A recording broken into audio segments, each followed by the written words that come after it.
Hi guys, இப்போ நடக்கிற Paris ஒலிம்பிக்கில் வினேஷ் போகட் வந்து பார்த்தீங்கன்னா டிஸ்குவாலிஃபை ஆகிட்டாங்க. இதை வந்து நீங்கள் கண்டிப்பாக கேட்டிருப்பீங்க. பொலிட்டிக்கல் பார்ட்டிஸ் தான் இதற்கு காரணம் அப்படின்னு பேசுகிறதையும் நீங்கள் கேட்டிருக்கலாம். இந்த விஷயத்தை டீட்டெயில்டாக நான் இந்த வீடியோவில் பேச போகிறேன். பட் அதற்கு முன்னாடி ஒலிம்பிக்ஸோட ரூல்ஸ் அண்ட் ரெகுலேஷனை நம்ம புரிஞ்சுப்போம். ஸோ ரெஸ்லிங் அந்த கேட்டகரியில் பார்த்தீங்கன்னா இத்தனை வெயிட் கேட்டகரியில் காம்படிஷன் நடைபெறும். அண்ட் நம்ம இந்தியாவில் இந்தந்த பார்ட்டிசிபெண்ட் இந்தந்த வெயிட் கேட்டகரியில் பார்ட்டிசிபேட் பண்ணியிருக்காங்க. இப்படி நடக்கிற எல்லா ரெஸ்லிங் கேட்டகரி காம்படிஷனும் வந்து பார்த்தீங்கன்னா 2 நாளைக்கு நடைபெறும். இந்த 2 நாளுமே வந்து பார்த்தீங்கன்னா வெயிட்டை செக் பண்ணுவாங்க.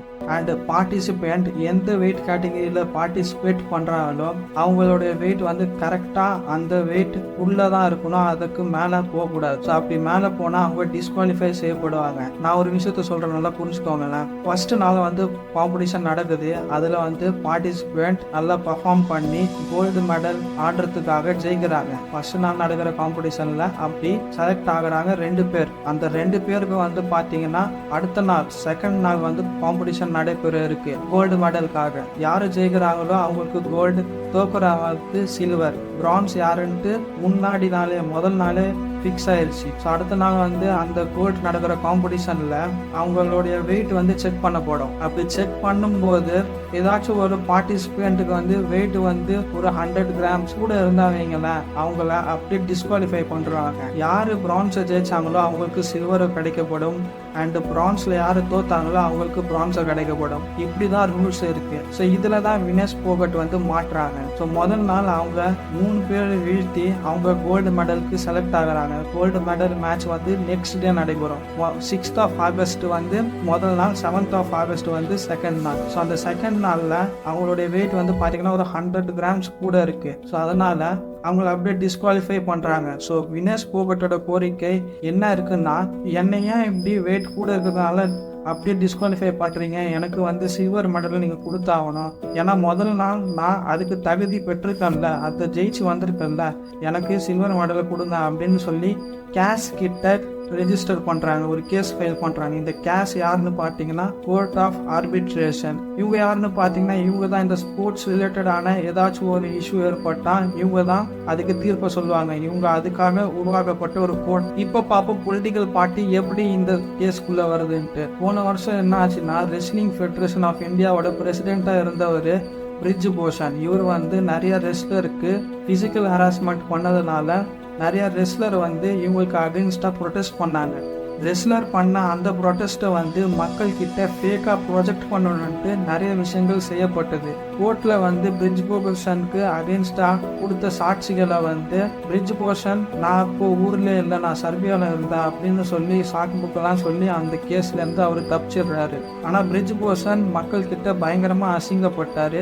அவர்னால அவர் இந்த பார்ட்டிக்கும் ரொம்ப ஒரு அசிங்கமாக போச்சு. இதுக்கப்புறம் ரெஸ்லிங் ஃபெடரேஷன் ஆஃப் இந்தியாவோட பிரசிடென்ட் ஆகுறாரு சஞ்சய் சிங். இவரும் பிரசிடென்ட் ஆகிறப்போ அப்போசிஷன் பார்ட்டி இருந்துகிட்டு இவரும் பிரிட்ஜ் போஷனும் ஜிகிரி தோஸ்தா, இவனும் அது போல தான் இருப்பான் அப்படின்னு சொல்லி அவர் போன வருஷம் டிசம்பர் மாதம் பிரசிடென்ட் ஆகிறப்பவே பிளேம் பண்ணாங்க. அந்த விஷயத்தை தான் பொலிட்டிக்கல் பார்ட்டி மறுபடியும் சொல்கிறாங்க. ஸோ பொலிட்டிக்கல் பார்ட்டி இன்னொரு அகென்ஸ்ட் பார்ட்டியை அசிங்கப்படுத்தணும், அவங்களுடைய நல்ல பேரை குறைக்கணும், அந்த விஷயத்துக்காக தான் பேசுகிறாங்க. தவிர வினேஷ் போகட்டுக்கும் இப்போ எந்த ஒரு பொலிட்டிக்கல் பார்ட்டிக்கும் பிரச்சனையே இல்லை. இப்போ வந்து வினேஷ் போகட்டுக்கு International Olympic Committee and United World Wrestling இந்த 2 ஆர்கனைசேஷனுக்கு தான் பிரச்சனையாக போயிட்டு இருக்கு. ஏன்னா இவங்க ரூல்ஸே வந்து ரொம்ப ஸ்டூப்பிடாக மேக் பண்ணியிருக்காங்க. அதாவது கஷ்டப்பட்டு அவங்க கோல்டு வரைக்கும் வருவாங்க, கோல்டு மேட்ச் ஆட முடியலன்றதுக்காக அவங்களுக்கு சில்வரை கூட அவங்கள எப்படியா அப்படியே டிஸ்குவாலிஃபை பண்ண முடியும். ஒலிம்பிக்ஸில் இந்த மாதிரி பிரச்சனை முன்னாடி நடந்திருக்கான்னு நான் தேடி பார்க்குறப்போ எனக்கு கிடைக்கல. பட் இந்த வெயிட்டை மெயின்டைன் பண்ண போய் இந்த பார்ட்டிசிபெண்ட்லாம் நிறைய கான்சிக்வன்ஸை ஃபேஸ் பண்ணுறாங்க. அவங்களுக்கு உயிர் இறப்பு கூட ஏற்பட்டிருக்கு. ஒலிம்பிக்ஸ் கேமை சொல்லலை, நான் பொதுவாக இந்த மாதிரி வெயிட்டை ஸ்ட்ரிக்டாக ஃபாலோ பண்ணுற கேம்ஸை சொல்கிறேன். யூஎஃப்சியில் நிறைய பேர் இறந்தும் போயிருக்காங்க அப்படின்னு நான் படித்தேன். பட் ஒலிம்பிக்ஸ்ல எந்த ஒரு உயிரிழப்பும் ஏற்படல. பட் நிறைய நியூட்ரிஷனிஸ்ட் மற்ற கண்ட்ரீஸ்லேருந்து வந்திருப்பாங்க பார்த்தீங்களா பார்ட்டிசிபெண்ட், அவங்க கூட இருக்கிற நியூட்ரிஷனிஸ்ட் பொதுவாகவே ஃபீமேல் பாடி வெயிட்டை கண்ட்ரோல் பண்ணுறதுக்காக எடுக்கக்கூடிய விஷயங்கள், பண்ணக்கூடிய ஸ்டெப்ஸ், அதனால அவங்க ரொம்ப பாதிப்பு அடைகிறாங்க அப்படின்ட்டு சொல்லதை நான் படித்தேன். அதனால தான் வினேஷ் போகட்டும் வந்து பார்த்தீங்கன்னா அடுத்த நாள் அவங்க டீஹைட்ரேட் ஆகி ஹாஸ்பிட்டலில் அட்மிட் செய்யப்பட்டாங்க. அவங்க ஹாஸ்பிட்டலில் இருக்கும்போது நான் என்னோட ரிட்டைர்மெண்ட்டை அறிவிக்கிறேன் அப்படின்னு கூட சொல்லியிருக்காங்க. ஸோ இந்த பெண் வீராங்கனை நாட்டுக்கு வந்து பல இன்டர்நேஷ்னல் ஸ்டேஜ்லேருந்து ரெப்ரசன்ட் பண்ணி மெடல் வாங்கி கொடுத்துருக்காங்க. பட் ஒலிம்பிக்ஸில் மட்டும் அவங்களால மெடல் வாங்கி தரவே முடியல. 2006 நடந்த ஒலிம்பிக்ஸில் அவங்க இன்ஜூர் ஆயிருக்காங்க. 2020 நடந்த ஒலிம்பிக்ஸில் அவங்க லூஸ் பண்ணியிருக்காங்க மேட்சை.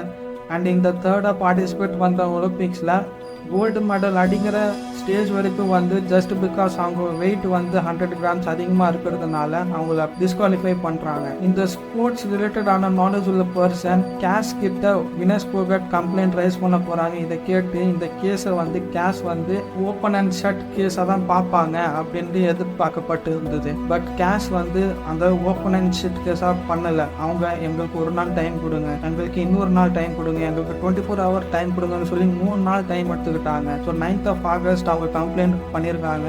13ஆம் தேதி இந்தியன் டைம் படி இரவு 9:30 மணிக்கு ரிசல்ட் நாங்கள் சொல்கிறோம் அப்படின்னு சொல்லியிருக்காங்க. ஸோ இவ்வளோ நேரம் டைம் எடுக்கிறாங்கன்னா கண்டிப்பாக ரிசல்ட் வந்து கேஷோட ரிசல்ட் வந்து வினேஷ் போகட்டுக்கு சாதகமாக அமையும். அவங்க சில்வரை பெற வாய்ப்பு இருக்குன்ட்டு தான் பார்க்கப்படுது. ஸோ நானும் அதுக்கு ப்ரே பண்ணுறேன். நீங்களும் இந்த வீடியோவை மற்றவங்களுக்கு ஷேர் பண்ணுங்கள். ஏன்னா நிறைய பேர் ஒரு விஷயத்துக்காக ப்ரே பண்ணால் அது கண்டிப்பாக நடக்கும்ன்ட்டு நான் நம்புகிறேன். வினேஷ் போகட்டுக்கு சில்வர் மெடல் கிடைக்கணும். இந்த வீடியோ வேல்யூபுல்லாக இருந்தால் ஷேர் பண்ணுங்கள், லைக் பண்ணுங்கள். இன்னொரு வீடியோவில் பார்ப்போம். பாய்.